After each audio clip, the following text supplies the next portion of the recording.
Yang Ya, asli harus itu juga ompong. saya Kira-kira pikirkan gitu itu. gimana? Jadi kalau Nabi Muhammad itu tertawa lucu. Kok bisa lucu?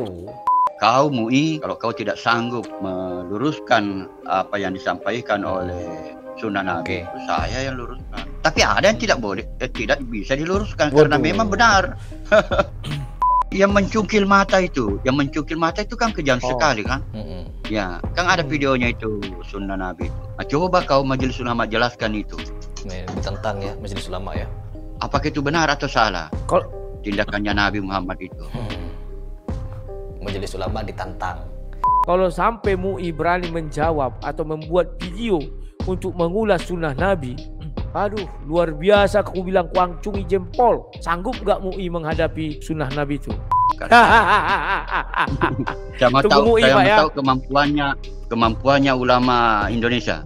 Tidak perlu MUI, saya pun mampu menjawab. Karena apa? Ini sebagian dari sirah.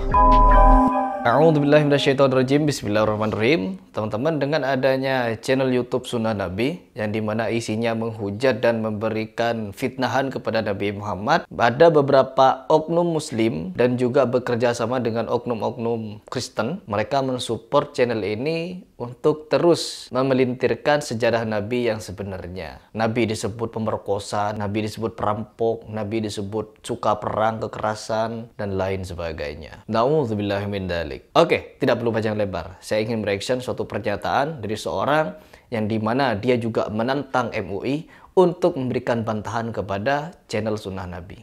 Saya dulu pernah mendengar orang muslim berkata tentang keramahan Nabi Muhammad. Waktu itu dilempar giginya patah katanya. Ya, Pernah dengar nggak itu? ya pernah. Waktu di Taif. Nah, berarti Taif. orang kan bisa menggambarkan bahwa kalau dibuat gambar Nabi Muhammad, kalau tidak ompong berarti palsu. Ompong. Jadi Nabi Muhammad dikatain ompong ya teman-teman, gara-gara giginya tanggal. Di dalam riwayat yang disebutkan, yang tanggal bukan gigi depan yang ini teman-teman. Ya, tetapi gigi geraham. Kalau gigi geraham meskipun tanggal, copot begitu, kita senyum tetap tidak kelihatan ompongnya. Ini sampai menyebutkan kalau gigi Nabi Muhammad ompong. Ketika ketawa kelihatan ompong. Ya enggak. Dan saya pun di sebelah sini ada satu gigi yang sudah copot, tapi tidak kelihatan kalau itu membuat saya ompong. Begitu, ya. Jelas ini mau menyudutkan fisik Rasulullah. Yang Ya, asli harus itu ompong. juga saya Kira-kira pikirkan gitu itu. gimana? Jadi kalau Nabi Muhammad itu tertawa lucu. Kok bisa lucu? Ini juga orang ini. Iya. Ya. Lucu, ya. Saya juga pernah Dan pikirkan memang itu. ada Kalau itu Nabi hadisnya, Muhammad giginya patah, bagaimana kalau dia tertawa, tersenyum? Kan kelihatan ompongnya. Kata siapa? Iya. Dulu belum ada tambal gigi ya. Belum ada. Iya, Nah, itu iya. kenapa ulama tidak menjelaskan itu? Kenapa ulama tidak menjelaskan? Kau MUI, kalau kau tidak sanggup meluruskan apa yang disampaikan oleh Sunan Nabi, Oke. itu saya yang luruskan. Tapi ada yang tidak boleh, tidak bisa diluruskan karena Waduh. memang benar. Contohnya apa Pak? Contohnya yang nggak bisa diluruskan. Ya, misalnya pembagian harta rampasan perang dan lain-lain. Ada beberapa yang memang benar. Orang benar. Kalau orang benar ya harus dikatakan benar. Ya emang benar. Harta rampasan perang. Namanya perang. Perang itu bukan cuma merenggut atau merampas harta, tapi merampas nyawa-nyawa orang yang melawan hukum Allah. Orang yang jelas-jelas ingin memerangi Allah dan Rasulnya itu bukan cuma hartanya yang halal, nyawanya juga halal. Ditebas lehernya itu tidak apa-apa. Namanya perang. Yaitu memang sudah jelas ada hukumnya. Begitu. Benarnya di mana Pak? Benarnya di mana? Dan bahkan yang mencungkil mata itu, kan kejam sekali kan? Ya, kan ada videonya itu Sunan Nabi itu. Dicungkil Nah, iya. matanya, dipotong ini. Nah, coba kau Majelis Ulama jelaskan itu. Nih, ditentang ya Majelis Ulama ya. Apakah itu benar atau salah Kalau tindakannya Nabi Muhammad itu? Majelis Ulama ditantang. Ini orang sebenarnya bodoh ya. Ini orang sebenarnya tidak paham meskipun kekejaman yang dilakukan oleh Nabi Muhammad, menjemur, mengikat, memotong tangan, kaki, sampai mencongkel mata, itu memang benar-benar terjadi.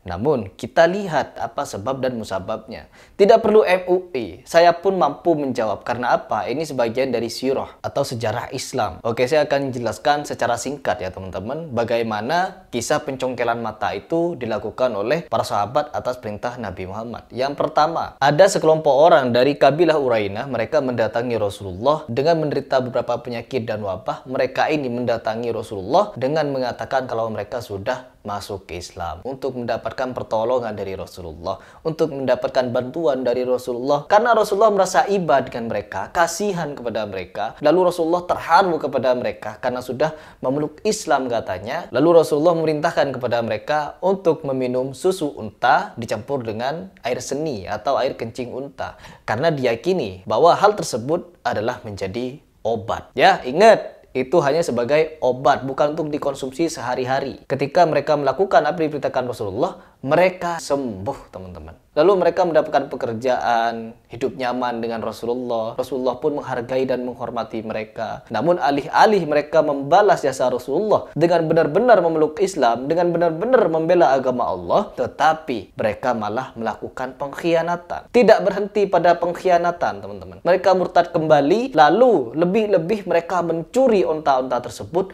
dan membunuh. Bayangkan, mereka membunuh loh. Setelah dengan izin Allah mereka sembuh, diberikan tempat tinggal oleh Rasulullah, diberikan pekerjaan, berdampingan dengan Rasulullah, hidup damai, tentram. Malah pada ujung-ujungnya mereka berkhianat. Mereka bukan cuma melakukan satu kejahatan saja, tapi mereka melakukan beberapa kejahatan yang itu tidak dapat dimaafkan. Perlakuan mereka adalah membunuh, bukan cuma dengan menusuk atau membunuh beberapa pengembala unta. Tetapi para penjaga unta itu dipotong-potong, ya, dimutilasi artinya. Dicongkel matanya. Setelah mereka mencongkel matanya, lalu mereka lari membawa kabur unta-unta tersebut. Lalu diperintahkan oleh Rasulullah kepada para sahabat untuk mengejar para kabilah itu, lalu menangkapnya kembali dan dibawa ke hadapan Rasulullah langsung. Setelah mereka berada di hadapan Rasulullah, apa yang Rasulullah katakan? Perlakukan hal yang sama kepada mereka, sebagaimana mereka melakukan kepada kaum muslimin atau kepada penggembala untanya. Jadi kekejaman Rasulullah jangan hanya dipandang sebelah mata, dipandang Rasulullahnya saja yang kejam. Lihat dulu sejarahnya bagaimana mereka melakukan itu. Tidak perlu MUI, saya pun bisa menjawab. Kalau kita ingin berbicara hukuman yang setimpal atau pembunuhan dibalas pembunuhan, congkel mata dibalas congkel mata, dipotong ya dipotong. Jangankan itu, mencuri ya memang mencuri, dipotong. Dia melakukan pencurian dan pembunuhan, artinya ya pembunuhan dibalas dengan kisos, yaitu apabila keluarganya tidak mau memaafkan dan tidak mau dengan tebusan harta, maka wajib untuk dilakukan kisos. Ini pernah terjadi pada keluarga bangsa Arab, yaitu kerajaan Arab Saudi sana, yaitu kepada Pangeran Faisal, teman-teman. Pada tahun 1975, di mana Pangeran Faisal ini menjadi terpidana pembunuhan terhadap pamannya. Lalu dilakukanlah hukum kisos. Ya, nyawa dibalas dengan nyawa. Artinya hukuman bagi pembunuhan adalah juga dibunuh. Begitu. Sama halnya dengan Sambo. Ya, Sambo katanya terpidana mati, tapi mendapatkan pangkasan, ya, dihukum seumur hidup.